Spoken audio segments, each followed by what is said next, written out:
পুঁই শাকে প্রচুর পরিমাণে ভিটামিন এ এবং সি থাকে, যার জন্য আমাদের দৃষ্টিশক্তি অনেকটাই বৃদ্ধি পায়।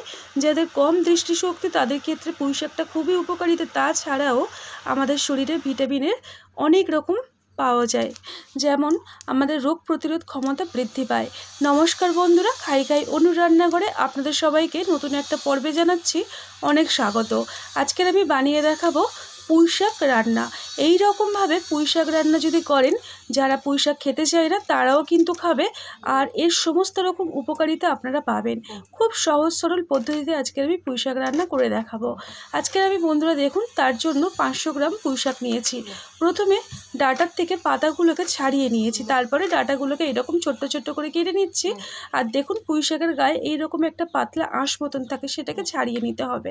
তো সেগুলো আমি সমস্ত অফ ক্যামেরায় এই যে পুঁই শাকের গায়ে যে খোসাটা থাকে সেটাও ছাড়িয়ে নেব। তো বন্ধুরা, আজকের যদি নতুন হয়ে থাকেন, রেসিপিটি দেখে ভালো লাগলে এই রকম নানা রকম রেসিপি পেতে চ্যানেলটিকে সাবস্ক্রাইব করে রাখতে পারেন। আর দেখুন বন্ধুরা, এই যে আমি এখানে পাতাগুলো নিয়েছি, পাতাগুলোকে একটা একটা করে খুব ভালো করে প্রথমে গোটা থাকা অবস্থায় ধুয়ে নিয়েছি। তারপরে এগুলোকে একসঙ্গে নিয়ে এইরকম ছোট্ট ছোট্ট করে কুচিয়ে নিচ্ছি। পুঁই শাকের চচ্চড়িতে পুঁই শাকের পাতা খাওয়া যাবে না, এটা কিন্তু হতেই পারে না। তো দেখুন বন্ধুরা, পুঁই শাক আমার রেডি। এবারে রেডি করতে হবে কুমড়ো। পুঁই শাক সঙ্গে পুঁই শাকের যে আমরা টেস্টটা পাবো তার দ্বিগুণ বাড়িয়ে দেয় এই কুমড়ো। তার জন্য আমি এখানে দেখুন বন্ধুরা, কিছুটা পরিমাণে, কিছুটা বলতে 500 গ্রাম কুমড়ো নিয়েছি। 500 গ্রাম পুঁই শাকের জন্য 500 গ্রাম কুমড়ো যথেষ্ট। আর কুমড়োটাকে আমি এইরকম একদম পাকা কুমড়ো নিয়েছি, তাহলে কি হবে, রান্নাটা দেখবেন একদম মাখা মাখা হবে। আর তার সঙ্গে নিয়ে নিলাম বেগুন। আমাদের পুঁই শাকের চচ্চড়ি বেসিক যে সবজিগুলো সেটা হলো পুঁই শাক, কুমড়ো, বেগুন। এবং যারা সুগার আছে, যাদের ক্ষেত্রে আলুটা চলে না, তারা কিন্তু আলু নাও দিতে পারেন। তবে আমি আজকে পুঁই শাকের চচ্চড়িতে আলু ব্যবহার করব। পুঁই শাক কেটে রেডি করে নিয়েছি, বেগুন রেডি হয়ে গেল, কুমড়ো রেডি হয়ে গেল। এবারে হচ্ছে আলু ছাড়া বন্ধুরা যেন চচ্চড়িটা অসম্পূর্ণ মনে হবে। তো সেই কারণে আমি এখানে দেখুন একটা আলুও ছোট ছোট করে কেটে নিলাম। সমস্ত কিছু আমি কেটে ধুয়ে রেডি করে নিয়েছি। এবারে আজকের রান্নাটা আমি গুঁড়ো মশলাই বানিয়ে দেখাবো। তো তার জন্য কি করছি, একটু জলের মধ্যে সমস্ত গুঁড়ো মশলাগুলোকে ভিজিয়ে 5 মিনিট রেখে দিতে হবে। তাহলে কি হবে, খুব সুন্দর কিন্তু বাটা মশলার টেস্ট পাওয়া যায়। দেখুন, এটা রেডি হয়ে গেল। এবারে কড়াইতে আমি রিফাইন তেল বেশ কিছুটা পরিমাণে গরম করে নিচ্ছি। আজকের রান্নাটা আমি চিংড়ি মাছ দিয়ে বানিয়ে দেখাবো। তার জন্য আমি এখানে 200 গ্রাম চিংড়ি খুব ভালো করে ছাড়িয়ে সেটাকে নুন আর হলুদ মাখিয়ে আমি ভেজে নিচ্ছি। আর আরেকটা কথা বন্ধুরা, এই যে চিংড়ি ভাজার যে তেলটা থাকবে, ওই তেলের মধ্যেই রান্নাটা কমপ্লিট করব।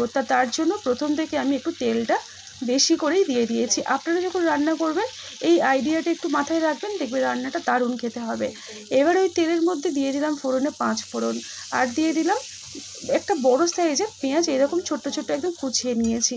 আর একটা কথা বন্ধুরা, এখানে আপনারা যদি 5 ফোড়ন ব্যবহার করেন, দেখবেন দারুণ একটা টেস্ট আসে। যদি পেঁয়াজ মনে হয় নাও দিতে পারেন, তবে 5 ফোড়নটা অবশ্যই করে দেবেন। এবারে পেঁয়াজটাকে ভাজা ভাজা করে নিয়েছি। তারপরে আমি দিয়ে দিলাম সমস্ত রকম যে সবজিগুলো নিয়েছিলাম, সমস্ত সবজিগুলোকে দিয়ে দিয়েছি। এখন আমি কড়াইতে সবজিগুলোকে দিয়ে ভালো করে ভাজা করে নেব। গ্যাসের আঁচটাকে মিডিয়াম টু লোতে রাখতে হবে, রেখে ঢাকনা দিয়ে, ঢাকনা ছাড়া মোটামুটি আমাদেরকে 5 থেকে 10 মিনিট সময় নিয়ে সবজিটাকে ভাজবো, যাতে করে সবজির যে কাঁচা গন্ধটা থাকে সেটা কেটে যায়। তো দেখুন বন্ধুরা, সবজিটা কিন্তু আমার মোটামুটি ভাজা হয়ে গেছে আর অনেকটাই নরম হয়ে গেছে। ঠিক এই পর্যায়ে দিয়ে দেবো আদা রসুন বাটা, আর দিয়ে দেবো আগের থেকে যে মশলাটা গুলে রাখলাম ওই মশলা। এইরকমভাবে গুঁড়ো মশলা রান্না করে দেখবেন দারুণ টেস্ট আসে। এবারে আমি দিয়ে দেবো আগের থেকে ভেজে রাখা চিংড়ি মাছ। এবারে মেন কাজ হচ্ছে এইখানটায়, এখানে কিন্তু একটু সময় নিয়ে সবজিটাকে খুব ভালো করে কষিয়ে নেব, যতক্ষণ না মশলার কাঁচা গন্ধটা কেটে যায় এবং আদা রসুনের কাঁচা গন্ধটা কেটে যাচ্ছে। তো দেখুন বন্ধুরা, চিংড়ি মাছটাকে দিয়ে খুব ভালো করে মশলার সাথে সমস্ত সবজি কষিয়ে নেওয়ার সময় অল্প একটু চিনি দিয়ে দিলাম। এই রকমভাবে কষাতে কষাতে যখন দেখবেন তেল ছেড়ে দিয়েছে, আমরা সবাই জানি তেলটা ছেড়ে দিলে তার মানে কষানোটা ভালো হয়েছে। তো আমিও অপেক্ষা করছি যত করে তেলটা ছেড়ে দেবে। তারপরে আমি এখানে পুঁই শাকগুলোকে দিয়ে দিলাম। পুঁই শাকগুলোকে বন্ধুরা ভালো করে কিন্তু ধুয়ে নিতে হবে বারে বারে। আমি কেটে নেওয়ার পরেও বারে বারে ভালো করে ধুয়ে নিয়েছিলাম জল পাল্টে। এবারে এই যে পুঁই শাক আর সবজি সমস্তটা ভালো করে নাড়িয়ে চাড়িয়ে একটু নরম করে নেব। তাহলে দেখবেন পুঁই শাকটা কিন্তু অনেকটাই নরম হয়ে যায়। দেখুন কতটা ভালোভাবে সেট হয়ে গেল। এবারে আমি এখানে দিয়ে দেবো স্বাদ মতো লবণ, যাতে করে সবজিটা একদম মজে যায়। লবণটা দিলে সমস্ত রকম সবজি একদম নরম হয়ে যায়। তো এবারে দেখুন লবণটাকে একটা জায়গায় ওপরটা দিয়ে আমি যদি ঢাকা দিয়ে রাখতাম তাহলে লবণটা ওপর দিকটাই থেকে যেত। তাই আমি কি করলাম, সমস্তটা লবণটা দিয়ে নাড়িয়ে চাড়িয়ে নিলাম। এবারে আমি এটাকে কম আঁচে ঢাকনা দিয়ে প্রায় 5 থেকে 6 মিনিট রেখে দিয়েছিলাম। এবারে দেখুন বন্ধুরা, তারপর আমি ঢাকনাটা খুলে দেখাচ্ছি কতটা পরিমাণে সবজির থেকে জল বেরিয়ে গেছে। এই জলেই কিন্তু সম্পূর্ণ রান্নাটা আমি করে নেব। এক্সট্রা আলাদা করে জল দেওয়ার কোনো দরকার নেই। যদি দেখতাম যে জল বেরোয়নি তাহলে কিন্তু প্রয়োজন হলে অল্প একটু জল আমি অ্যাড করতাম, তবে এক্ষেত্রে আমি জল আর দিলাম না। এবারে কি করব, এটাকে একদম কম আঁচে রেখে একটু সময় নিয়ে, মোটামুটি 10 থেকে 20 মিনিট সময় নিয়ে সবজিটাকে খুব ভালো করে সিদ্ধ করে নিতে হবে। দেখুন বন্ধুরা, এখনও পর্যন্ত কিন্তু জল রয়েছে, তবে জলটা ওপরের দিকে উঠে এসেছে, তলাতে কিন্তু অতটা জল নেই। এবারে ঢাকনাটাকে খুলে খুব ভালো করে একদম নাড়িয়ে চাড়িয়ে মাখা মাখা করে নেব। মানে মেন কথা হচ্ছে পুঁই শাকের ঘন্ট, একদম বেশ মাখা মাখা পুঁই শাকের ডাঁটাগুলো গোটা গোটা থাকবে, বাকি সব একদম ঘেটে ঘ হয়ে যাবে। এইভাবে রান্না করলে কিন্তু দুর্দান্ত স্বাদ আসে বন্ধুরা, একবার এইরকমভাবে রান্না করে দেখবেন। এবারে ডাঁটাগুলো কিন্তু খুব সুন্দরভাবে নরম হয়ে গেছে। এখন আমি আরও মিনিট 10 সময় নিয়ে পুঁই শাকটাকে দেখুন তলার থেকে একদম নাড়িয়ে চাড়িয়ে শুকনো শুকনো মাখা মাখা করে নেব। দেখুন কতটা মাখা মাখা হয়ে গেছে। আমি আপনাদেরকে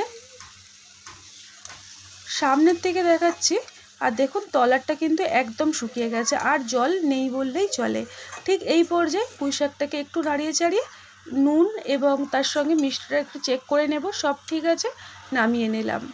একটা প্লেটের মধ্যে বন্ধুরা আমি সার্ভ করে নিচ্ছি। দেখুন দেখতে কতটা লোভনীয় হয়েছে, খেতে কিন্তু দুর্দান্ত হয়েছিল। একবার হলেও এইরকমভাবে পুঁই শাক ঘন্ট রান্না করে দেখতে পারেন। ভালো লাগলে ছোট্ট একটা লাইক শেয়ার করতে একদম ভুলবেন না। আর আমার এই খাই খাই অনুর রান্নাঘর ফেসবুক থেকে যদি দেখে থাকেন তাহলে ফলো করে পাশে থাকবেন। দেখা হবে এই রকমই নানা রকম ঘরোয়া রেসিপি নিয়ে। এখনও আজ পর্যন্ত এইটুকুই। সবাই ভালো থাকবেন, সুস্থ থাকবেন, টাটা।